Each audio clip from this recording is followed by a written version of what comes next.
Hi everyone, welcome back to the last part of this colorful rose tutorial. Now I did want to include the background in this, but I don't want this tutorial to drag on forever and ever. So what we're going to do in this one is I just want to go in and deepen up just a couple of shadows because the perfectionist in me is just seeing a couple of shadows that can go a little bit darker. So we're going to do that real quick. If you want to just skip right ahead to the background, I will try to put the time here so you can just see that if you want.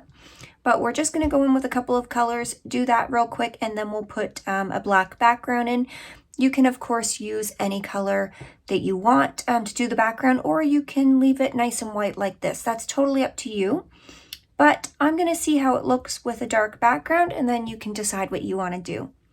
Everything that I'll be using today will be listed down in the description below. You can find the reference photo as well as the line sketch down there as well. And I hope you guys join me along for this. So we're going to get right into it. And I'm going to grab the ultramarine and I'm going to go on this petal here and just darken this one up just a little bit so that it will smooth out just slightly.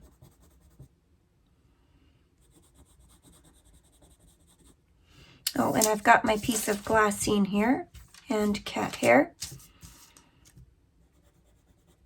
And you can just use a piece of paper under your hand if you want, just so your hand's not resting right on top of your work. But if that doesn't bother you, it's no big deal.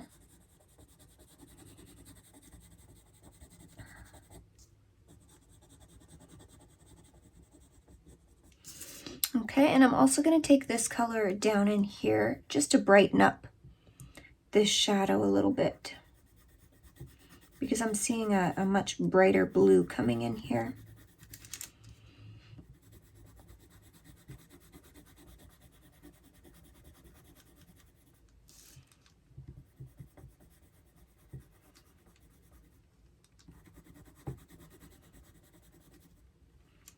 And I'm just going to drag this color around here.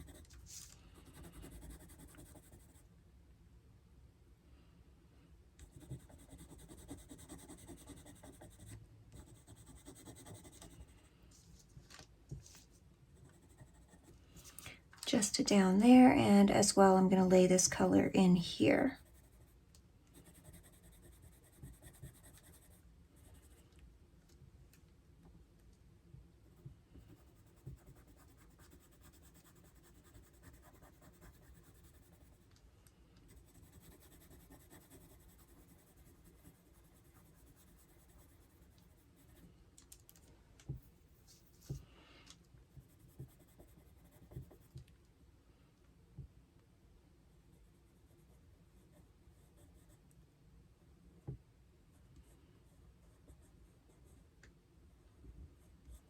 Okay. Then I'm going to take that sanguine color, which is 188, and I'm going to fill in here to make this shadow a little bit darker.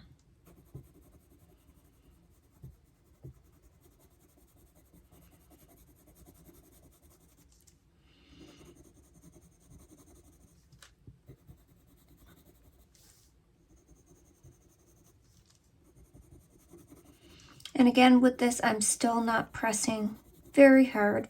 Light to medium pressure, even though I'm doing it quite quickly.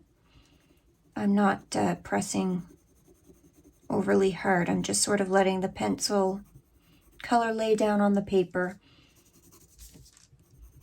And they lay down really nicely on this paper. However, because this is a smooth paper, I'm finding you need to do a few more layers than you would if you were using like a cold pressed paper, which is fine, but then you get a little bit of a smoother look as well. So it's sort of whatever you prefer.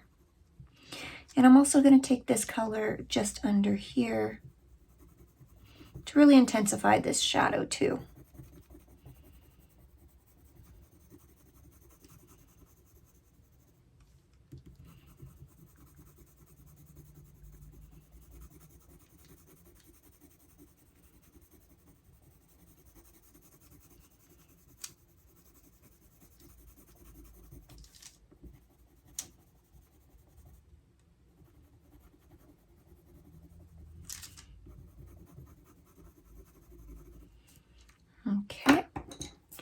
Then I'm going to take the brown ochre, which is 182, and I'm going to start laying that in down here.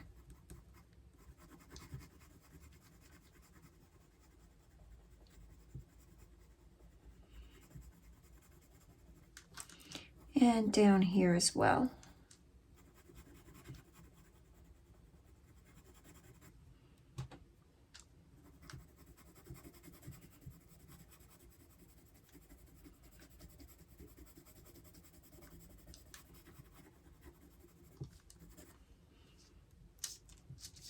And I might even put a little bit of this just in here, just for a little variation. Okay. And I'm just going to go back in with the black 199 and just intensify a couple of little shadows in here, just right at the bases of the petals.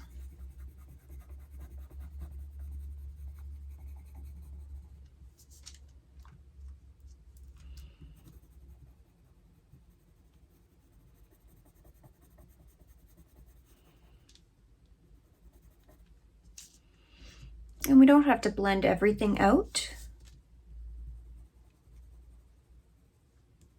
I'm just sort of glazing this color over, just making it a tiny bit darker. But I am going to blend these parts out here.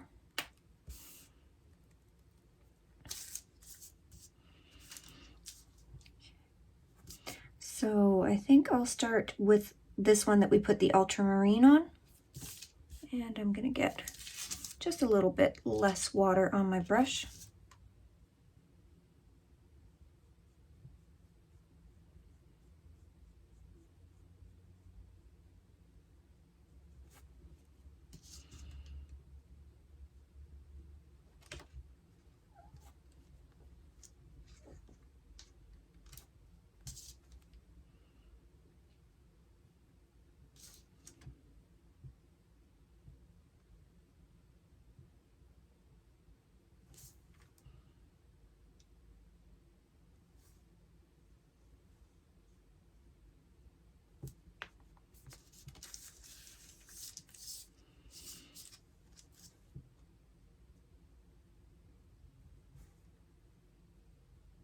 Now here I'm trying to blend from the top down.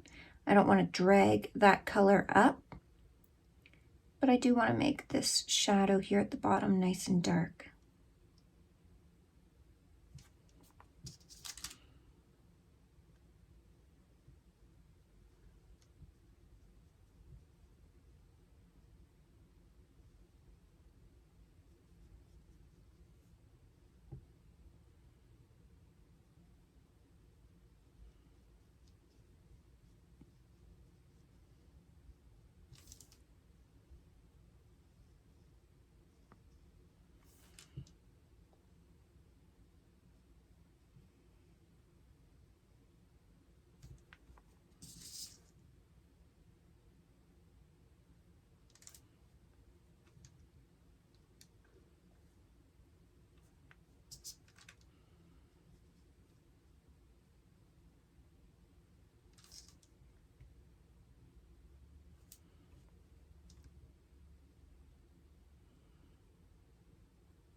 And I'm just taking my time up against these petals.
And I'm just sort of dragging that brush and dragging that pigment out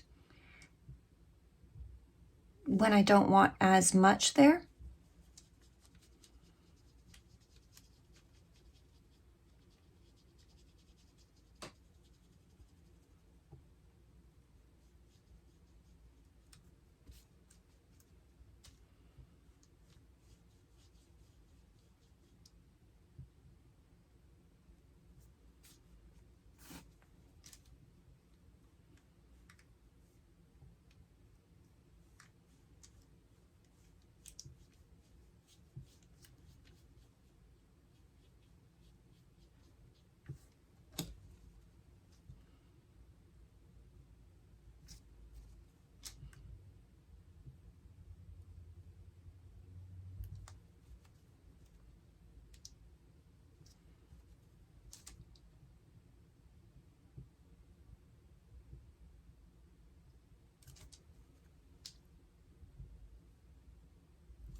I'm just trying to make sure I don't get any on our pink petal, or if I do, I'm just taking my brush and removing it.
Okay, I think I'll leave that there. And then we'll come back and do our background. Okay, so I have a few options here for our background that we can do, and I've chosen black for my background color. But like I said, you can do whatever color you want. So I was originally thinking of using this Faber Castell Pit Artist pen in black, and it has a fairly big tip, you know, but this would still take a long time to do. And it is waterproof, so you can't go over top of it with any water-based medium.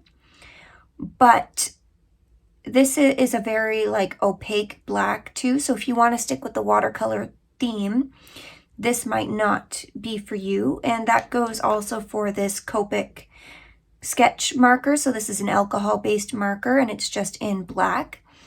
And again, if you want to do a mixed media piece, this is fine. However, this is going to be very different. You know, you're going to be able to tell that the background looks different than the flower. So I'm not going to use that either. I do have a few water-based options here, and I was thinking about my lamp black. This is the M-Gram lamp black gouache.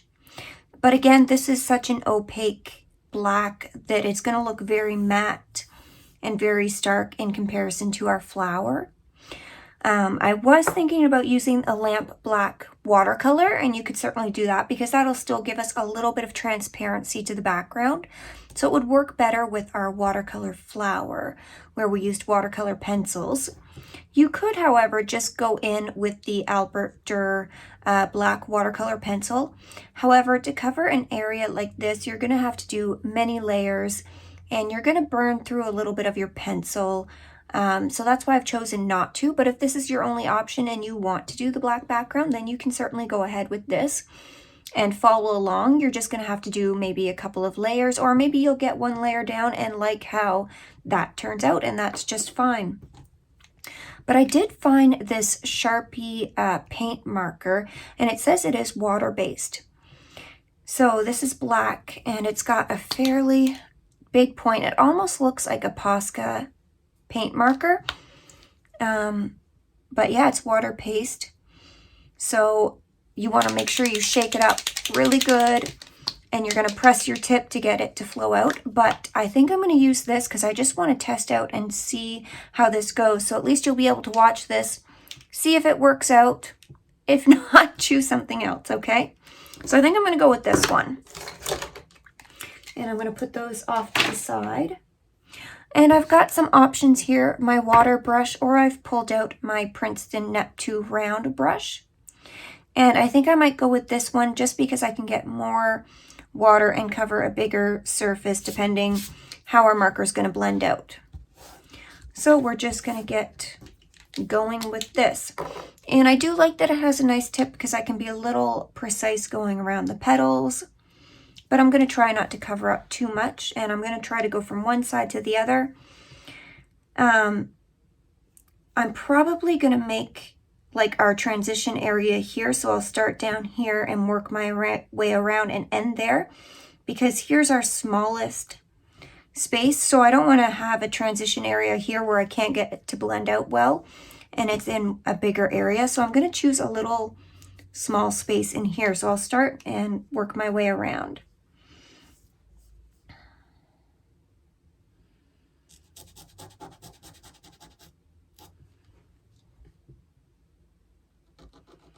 And I'm going to try to the best of my ability not to lay my hand down on the rose, but if it happens, it happens. I would put that piece of glassine paper down, but once we, get going, I don't want to end up smudging anything. And I'm already noticing, my gosh, I can't talk tonight. I'm already noticing that this paint marker is laying down really nicely. It's really opaque. I wasn't really expecting that. And I'm trying not to go over the same area, more than like maybe once or twice, just because I don't want to risk it lifting up the paper. I'm not sure how this is going to react on the paper all that well, or how it's going to react once it's dried, but we're going to find out.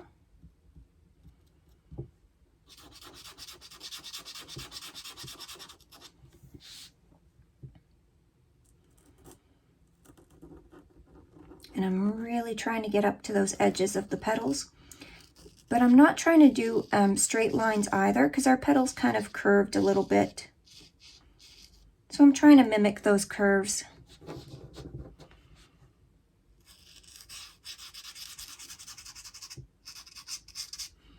And this is sort of just an experimentation.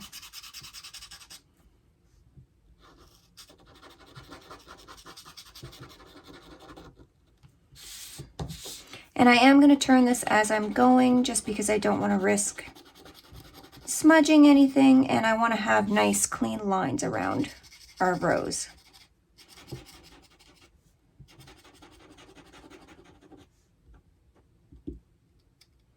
And I'm just doing little dabs when I notice an area that I didn't really cover, or I missed like a little tiny spot.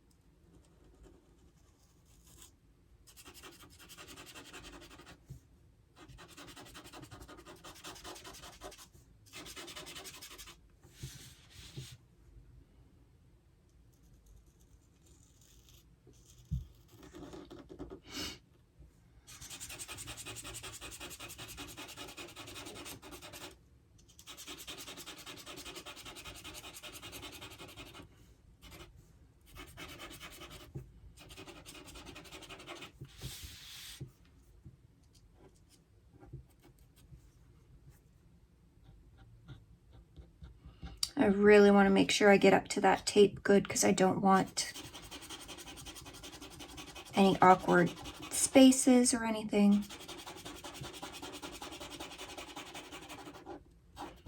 And I'm sort of intentionally being messy with my brush strokes. You could do like nice little circles and stuff, but I really want to see how this turns out because I feel like it's laying down surprisingly really nicely.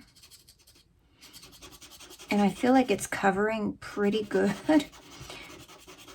So I'm just sort of using this as an experimentation, and let's see how this works. And if it turns out good, then maybe you guys would have found, you know, a neat way to get a really, like this is turning out really opaque. Like I hope this is showing up, but it almost looks like, you know, a couple of layers of gouache. I don't even know if I'm going to have to go over top of this with the brush to really, I thought I was going to have to blend this out even more.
I'm actually really impressed with this.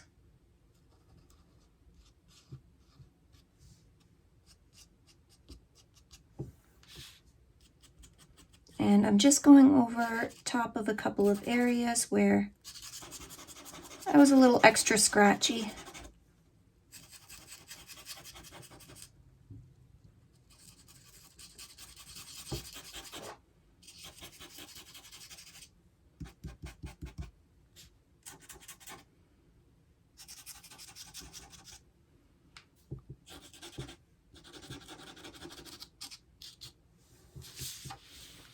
And one thing, I don't know if you can see down here, I was a little worried in our transition area, but excuse me, I don't think you can even tell like where it was transitioning.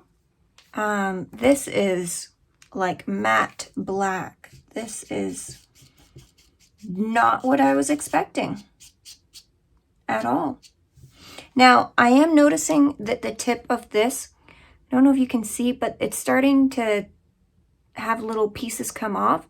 I'm not sure if that's the tip or if that's part of the paper, but I don't see any marks on the paper where like those little like fuzzies could have came from the paper.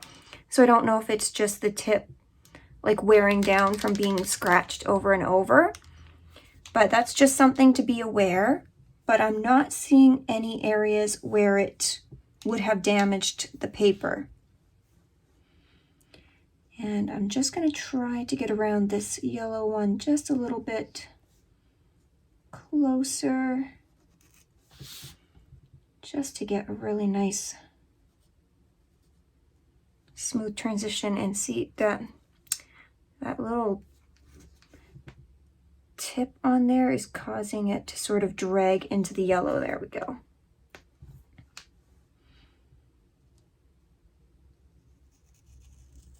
And it's causing like these little broken up lines. So hopefully I can fix that. And again, petals aren't perfect, but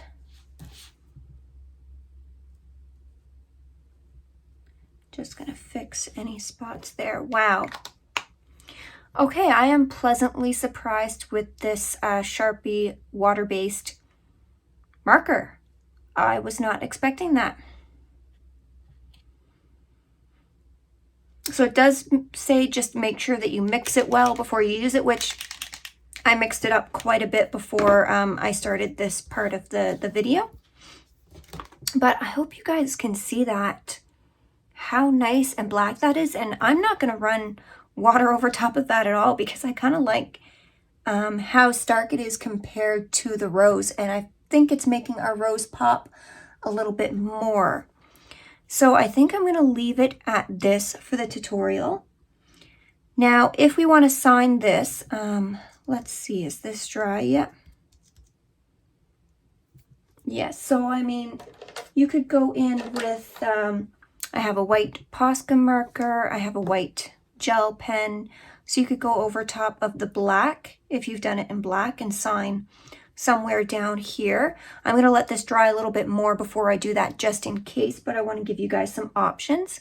You could always go in with the white Albrecht Durer, and you could go on with that dry, or you could take like the tip of your brush like this and get the white paint and paint it on like that. But you might have to do a few layers. I don't think it would come out that opaque doing it that way.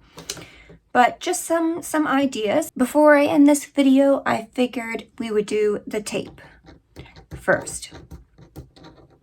So it's pretty much dry, but the way I take the tape off is I always start on a corner and I pull away from the artwork. You don't want to pull towards, because if it were to rip, it will rip into the piece, whereas if it's going to rip now, it's going to rip away onto the little border that we've made. And when I do my tape, I always do the strips, and I'll put a strip on my arm and then pull it off. And then I put it down. You could put it on your pants, or you could put it on the counter, whatever you're drawing on.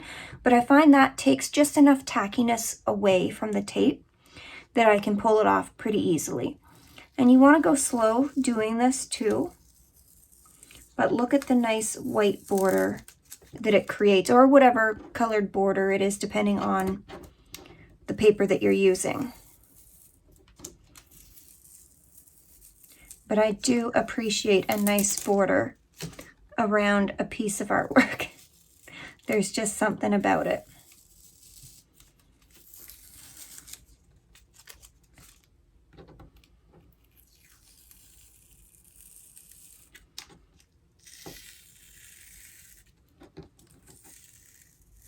There.